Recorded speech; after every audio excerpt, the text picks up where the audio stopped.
ውድ ኢትዮጵያውያን ብዙዎቻችሁ በውስጥ መስመር ፊንቴክ ኢንቨስትመንትንና አርቲስቶችን የከሰስከው አንተ ስለሆንክ እስቲ ዝርዝር መረጃውን ስጠን እያላችሁ ትገኛላችሁ።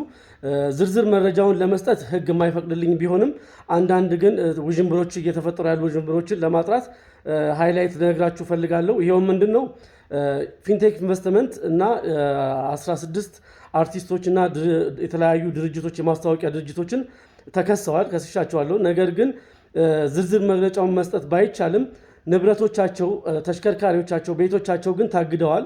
ፍርድ ቤት ግን ገንዘባቸው አካውንታቸውን በተመለከተ አካውንታቸው ላይ 2 ሚሊዮን ብር የማይሞላ ገንዘብ ቢገኝም እሱ ግን አካውንታቸው እንዲንቀሳቀስ ተፈቅዶላቸዋል።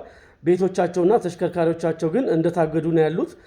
በተጨማሪ እዚህ ጋር ላሳስብ የምፈልገው ሌሎች አሽከርካሪና ተሽከርካሪ መስሪያ ቤት ድርጅቶች ላይ ያላችሁና ክፍለ ከተማ መሬት አስተዳደር ላይ ያላችሁ ሰዎች እነዚህ ሰዎች ስም ሊያዞሩ ወይ ምናምን ቢመጡ ኖ ማለት ይገባቸዋል። ምክንያቱም የእግር ትዕዛዝ ደርሷቸዋል ማለት ነው።